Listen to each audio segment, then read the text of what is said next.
Hello, I'm Scott Garrett. Welcome to PCC Television. I'm honored to have as our guest this afternoon General Lloyd Newton, United States Air Force. And I will introduce General Newton now. Please tell us a little bit about yourself, sir. Oh, well, thanks very much, Scott. It's great to be here. I am General Lloyd Fig Newton. If you have a last name like Newton, it's hard not to have Fig. And I'm the commander of Air Education and Training Command for the United States Air Force, and I'm located down in San Antonio, Texas. Would you tell us about when you arrived in Paducah, sir? Yes, we arrived in Paducah on last evening, on Sunday evening, and it was great to be here. I came in from an event down in Fort Lauderdale, Florida, which is known as the Air and Sea Show. Had an opportunity to go down there and work with my recruiters since that is an item of interest for us these days, and we'll maybe talk about that a little bit more. All right, sir. But we came from there here. I've had a great time since I've been here in your city. Good. This morning you went to Paducah Middle School. Would you Yes. tell us a little bit about that, sir? Well, first of all, it was just a real pleasure to have the opportunity to go and spend time with our youngsters. That's always exciting, particularly for me and for us in the Air Force in general. And with the middle school, they are a first-rate group of folks. The principal and faculty there are doing a great job of educating our youngsters and our leaders of tomorrow. I had an opportunity to share with them some of my thoughts on the importance of education. They do have available to them the opportunities to be successful. It just needs some encouragement and work on their part to make that happen. And so I spent some time with them sharing some of my thoughts of how I got started from a little farm back in South Carolina, as well as to let them know that the opportunities are much greater today than they've ever been in the history of the nation. And therefore, whatever they want to go and do, they can, as long as their physical and mental capabilities give them the opportunity to do that. And I was very pleased because after I made some comments, I offered them to ask me some questions, and there was no hesitation at all about questions that they wanted to ask me, either about my career, about the Air Force, and things of that nature. So it was a tremendous amount of fun. Well, it's delightful that you're here. As far as I can determine, you're the only four-star general who has ever come to Paducah. So that's a big plus for us, and especially for these children and then the graduating class this evening at Paducah Community College, to whom you'll be speaking, to see someone who is a four-star general, serving four-star general with over 34 years active military service, so that they can see a real person who's actually achieved this. And you gave them some, not so much secrets, but simply pointed out to them that dare to dream, and they too can achieve their dreams. Sure can. Well, it's a real honor to have the opportunity to come to Paducah. It is a great city, even before I got here, and had an opportunity to enjoy some of what Paducah has to offer, like sharing time over at the middle school this morning and now sharing time at the community college here. What a tremendous group of people to have the opportunity to be with. But I will tell you, it wasn't initiated by me. It was initiated by Dr. O'Hara, who works with me on what we call our community college of the Air Force. It's our way of taking those young Americans that come and serve in the Air Force, and as they learn skills in the Air Force, we're able to take that training and that education and then transfer that into college credits for them. So by the time they leave us after one tour of duty with us in the Air Force, they should be able to have an associate degree pretty straightforwardly. So Dr. O'Hara is our chairman of the board there and does a tremendous job. I know he does a tremendous job here in Paducah, but I want you to know how valuable he is to us in the United States Air Force and consequently to the nation. Yes, it seems that the Air Force has definitely taken the lead in translating militarily acquired skills into civilian credits and civilian degree programs that obviously will be useful to the Air Force members when they ultimately get off active duty, whether it's after one tour or after a long career. Yeah. And that is the thought that we have. As a matter of fact, I often tell my young airmen, I said, you know, it's not particularly important to me whether you stay with us for one tour or stay around as long as I have. Obviously, we'd love to keep good people, but if they come with us and we help them to get to a point where they see that they can either leave and go back to college or continue on in other job skills that are in their communities, then we feel like we've been successful in doing that. Because I suggest to you that we're much more than just the air arm of our national security, we are a national asset because we do take citizens from the communities all over the nation, and then we return them back to those communities. And if you begin to look around, you'll find that they're leading in very key roles in those communities, either in your churches or your industry or what have you, that are there. And they come back with some values that are looked upon in industry as prime values to have, whether that's good work ethics, folks who will show up in the morning time on time, stay until 5, 10, 15 minutes after work time, and then give you a full day's work while they're there. So those are some of the values we try to ensure that we instill in our people. Well, you mentioned this morning that your goal when you started out was not to be a 4-star general. That was a result of what, sir?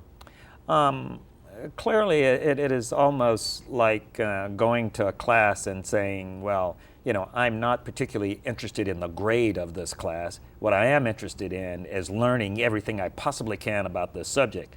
And I suggest to students that are in various classes that if you do that, chances are you're going to always get an A out of the class. So it is really important to get the value of the learning of the subject out of the class. And it was that way with me particularly when I first came in the Air Force. I wasn't looking for a given rank or status or anything. I wanted to fly airplanes, and whatever job was assigned to me, I wanted to do it to the absolute best of my ability. I did that, and along the way, I began to be rewarded for that, and that continued. So at each point, even when I made my first star, it was a big surprise to me, because that wasn't what I was looking for. Clearly, I was pleased, obviously, and it just continued from there. A small story about when I made my 3rd star, because you compete for the first 2 stars, and then for the last 2 stars, you appoint it to a position, first by the Secretary of the Air Force, then it goes to the President, and then finally over to the Senate to get that confirmation. Well, I'm sitting home on a Saturday morning, just sitting at the table having coffee and reading the papers with my wife, and the telephone rings. Well, it's my Chief of Staff. This was in 1995, early 95.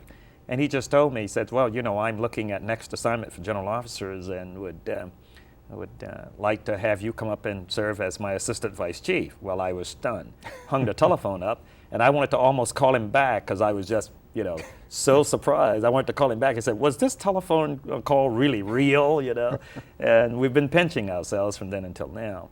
But the whole point is if I can make a point to, particularly to our youngsters out there, is go after every job to the best of your ability, and the results will take care of themselves.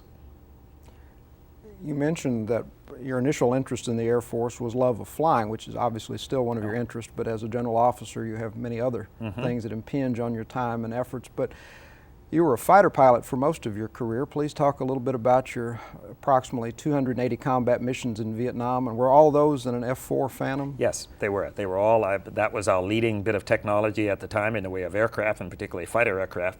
And so I graduated from Tennessee State in Nashville and went from there to flight school, which is a year long, and then transitioned from there to a combat aircraft, the F-4 in this case. All of that takes about 18 months. So in less than 20 months from the time I walked out of Tennessee State, there I was. I found myself right in the middle of Vietnam at Da Nang. So this was pretty well a shock for a young lad from South Carolina. You know, you kind of go, what am I doing here? But in doing that, I grew up a lot in that year in Vietnam. Quickly, I learned that there is nothing of beauty about war, because people get hurt and many of them lose their lives, and you tear up the countryside, and on and on and on. However, on the other side of that, people really need to believe in what they believe in. And for us in America, we believe in our freedoms, and we're willing to give up our lives for that. And so I really could understand what the Vietnamese were going through. But I quickly made up my mind while I was over there that there is only one nation on earth that is great, and that one is ours. And so I made up my mind I was going to come back to the United States, and I was going to do everything within my power to keep this nation as strong and as viable as it's been over these 200 plus years. And so I've flown in combat. every once in a while someone asks me, well, were you scared? I said, well, I'll put it to you this way. Anytime someone is shooting at you, you should be scared, and I was scared. But I was well trained, and I went and did my job, and fortunately made it back, because so many of my colleagues did not make it back. And so that's an experience I hope to never have to go and do again. On the other hand, if the nation calls on me to do so, I'm prepared to go and do that.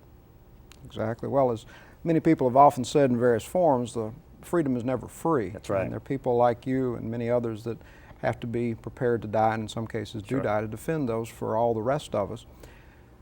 In addition, obviously your emphasis in your whole command tenure at all ranks has been on people and helping people develop to the utmost of their physical and mental capabilities. And one of the things that you were selected for that is no longer quite the secret it once was is you commanded the stealth fighter squadron, the F-117. Would you talk about that a little bit, please? Yeah, interesting bit of the way things turned out. Early on in my career, really in the 1986-87 time frame, these were some programs which I'd worked on that were in deep classified areas in the Pentagon. So I worked on one as a staff officer. Then I came back to the field, got into training. In 1991, I was selected to go and be the wing commander up at Holloman Air Force Base in Alamogordo, New Mexico. Well, just before that, we had brought the F-117 stealth fighter out of secrecy and told the public about what we had in the way of a nation, this really valuable asset. And so I was responsible then for moving the entire wing of airplanes from Nevada down to New Mexico, which is about 56 airplanes at that time, about 3,000 people, and a whole host of support equipment, including 8 support aircraft, T-38s, that went with the F-117. That was quite a chore. We're responsible for $175 million worth of construction to make this happen. And so I was really busy for a while there to be sure that we could get that done. As it turns out, I had a number of great folks that work for me and work with me. We made that happen on time, within budget, and got them moving. They're still doing great today. And all at the same time, we're supporting a detachment that was still deployed in Desert Storm, or for the Desert Storm action over in the Middle East. And so it came out very, very well. And I'm pleased to have had the opportunity to at least go out and fly that airplane since I worked on it on the staff. It's interesting that you got to see it from both sides. Sure did. What does an F-117 sell for? What's the sticker price? Oh, I would say probably around 60 million bucks today, if you get it in today's dollars. It didn't cost that much when we first got started with it. But what it really brings is a capability to go and hit targets at any location around the globe, basically without being seen by radar. And so the first airplanes to drop bombs on the night of Desert Storm was the F-117, because we wanted to get them in first, because we knew the enemy, well, we were pretty sure the enemy wouldn't be able to pick them up, and as it turns out, they couldn't. And there were some critical nodes, as we call them, electronic and communication nodes that we wanted to take out first. And that's were the kinds of targets we sent this aircraft for. So you send it for very high priority kinds of targets. You only want to do it with them at nighttime, because that's where they survive. Well, you've flown a variety of fighter aircraft in addition to the F-4, like the F-15 and the F-16. Yeah. How would you compare flying an F-117 to those? The F-117 is a very different kind of aircraft. The F-117 is really a medium altitude tactical bomber. And so it flies straight and level a whole lot. F-15, F-16, those kinds of aircraft are very, very agile, very maneuverable. They're designed to go up and either take other fighters out with long-range missiles, or to get in close dogfights, as we did back in World War II, and be able to turn. They have great turn capability of those two aircraft, and so it's an exciting machine to be a part of. Well, the technology of war, as technology of the civilian world, has changed rapidly, and the pace of change is ever more rapid. Originally, as a soldier, if you knew how to keep a sharp bayonet and shoot fairly well, that was good enough. Sure. The Air Force of necessity has always been more technologically oriented, and as time goes on, it seems to be, in terms of technology, the premier force of the branches of the armed forces, with technology, and also much of that has a civilian application. So harking back to an early portion of this conversation, people that come out of the Air Force have readily marketable skills in the civilian market. But one of the things that we're proud of in the Paducah area is the fact that we as a college not only do a lot of things in the basics, English, history, fine arts, have very solid programs in that, we're also very interested in science and technology, and be interested in your opinions of our science and engineering building and the Challenger program that we've just started. Oh, that's really easy. There are many places around the country would love to have the resources which you have here at the school. I'm just very, very impressed and very, very pleased to see, because we are trying to find new and innovative ways every single day so that we can get more American youngsters interested in the science, math, and technology areas. This country has always held a lead in scientific inventions and innovation. We've always been a nation of innovation. We find ourselves, though, beginning to slip a little bit behind, and it's because we are not getting enough of our people into what I call the hard sciences. And so I work with a couple of different organizations in trying to do that, one of them being the Experimental Aircraft Association out of Wisconsin, where we're trying to use aviation as a medium to find youngsters who would be excited about that, but teaching them science, math, and technology at the same time. We just initiated that project a couple of years ago, and it's going well. But I think we need to look for new venues to make that happen. The Challenger program, which you're planning to bring to Paducah, I think will help us as well, because it does it around other places around the country. But all of those are important so that we can, again, we want to find those bright minds that are out there, and there are lots of them out there. It's just a matter of channeling them to the right area to be interested in the math and the sciences and the technology, and keep our folks there, because that's where we're going for tomorrow. Clearly, we are a global kind of economy and a global kind of environment with the way technology has spun off here in the last 15 to 20 years. It makes what we do both in private industry as well as in the military very different from the way we've done before. And therefore, if we're going to have a workforce, whether that's in the very high-tech and white-collar workforce, much more for our blue-collar workforce, you have to be technically oriented today. If you can't use computers, then there's very little that we can find and will be finding for our people to really do as a part of our society, because that's where we're moving. The information age is just taking us there so fast. You know, the web years are getting smaller and smaller in the way of time. But it's exciting to see our young people, how quickly they grasp this and are able to master it. And my recruiting part of my responsibilities, we bring in some 35,000 young Americans every year. And in doing that, very quickly we are able to transition them from their civilian way of life to our military way of life and into their skills. And when we put them into those skilled areas, they pick it up very fast. And if you name it, we probably have it available in the Air Force. Yeah, would you talk a little bit about the different programs that you're responsible for, and how many thousands of airmen are in these programs? Yeah, I've got, I'm responsible for all of the Air Force's recruiting and all of our training, particularly our initial skills training, whether that's flying or whether that's on the technical side, as well as all of our military education. So at any one given year, we'll touch at least 2/3 of the folks that are in the Air Force, roughly 285,000 folks. I have 43,000 permanent party blue suit airmen and officers that work for me, as well as 14,000 civilians. So this is a large task, but it's an exciting one. And it gives us the opportunity, again, to go out and try to the best that we can to stay in touch with the American public, because we find that that's really important to our recruiting efforts today. And that's largely what I was doing down in Fort Lauderdale, as a matter of fact. Well, with approximately 300,000 people a day at the air show, you had a target-rich environment. Yes, we did. We did. And there were lots of equipment there for them to take a look at. And what we tried to do in those various air shows is demonstrate to him the real interface, the real synergy of putting man and machine together, so to speak, to have our young people across the board, men and women, engaged with this equipment and how well they're trained and how well they can carry out their mission if they need to do so. If you would, please recount how you almost joined the Air Force straight out of high school and then deferred that after college, Sure. please. I was there in high school, and one day a recruiter came. I've always been fascinated by the uniform. That's number one. So I knew that was my plan, to come in the military at some point.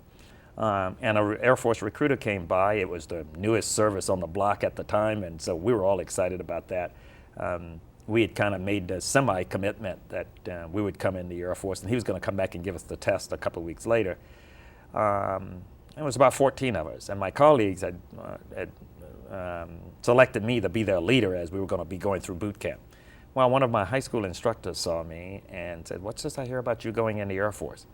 And I said, "Oh yes, we're really going in the Air Force, you know," and I was all excited about it. He says, "Well, you know, I think you have a good head on your shoulders. I thought maybe you'd go to college." Well, as it turns out for me, no one had ever talked to me really about going to college until he mentioned it on that day. We talked a little bit, and I got to thinking about it, because he told me, he says, "Well, you know, you can go to college, get a degree, and still go in the Air Force if that's your desire." Well, that's exactly what happened. I went to Tennessee State, got my degree. At that time, they had, and still do, have Air Force ROTC. ROTC was mandatory for the first 2 years because it was a state school. And so everything just played out right for me.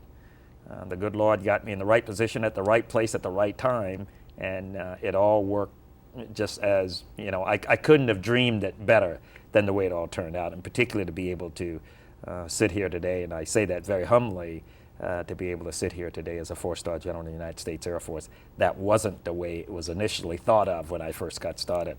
Opportunities just kept opening themselves for me, and it worked out that way. Well, fortune does favor the prepared, and obviously you're a living embodiment of what determination coupled with ability and perseverance can achieve. And I think a good example of that is the fact that you flew with Thunderbirds. Mm-hmm. But you weren't their first choice, so would you recount that as well? Oh yes, sure. Well, it's a very competitive environment. You got to remember that the Thunderbirds only take on 2-3 pilots every year, and there are a number of us who put our applications in to compete. I saw the Thunderbirds for the very first time in 1964 while I was still in college, and I'd made up my mind then, you know, when I grow up, that's what I really want to be. That's what I want to do. I want to fly one of those kinds of airplanes the way that they fly them, which was just unbelievable to me on that day. Anyway, when I reached the criteria of 1,000 hours of jet fighter time in the Air Force for less than 10 years and unconditional flying status, I put my application in. Well, they called me up and said, "Congratulations, you made the semifinalists." I went and tried out for them, didn't make the finalists. Came back home, said, "Okay, I think I got this hack now. I know what they're looking for." Put my application back in again. Went, made the semifinalists, made the finalists, oops, didn't get picked for one of the members of the team. In the meantime, I moved from the Philippines back to the United States, and I filed my application for the 3rd time. I mean, I wanted to be on this team. So, 3rd time up, they selected me, and it was the greatest thing that ever happened to me. It also points out one other thing to me. Number one, I think you need to have a commitment about your dreams and what you really want to do. And if you feel like you have the ability to do it, then stay with it. Keep working at it. The other one was, as I thought about it from then until now, even if I'd gotten on the team the years earlier that I had tried for, it would have been the wrong time. Because when I came on the team, I was on the team for the bicentennial of 1976. All of my dreams came true. So stay with it is what I would tell for our folks out there, and it can come true for you. And always dare to dream. Too many people are afraid to have grand dreams for fear of disappointment.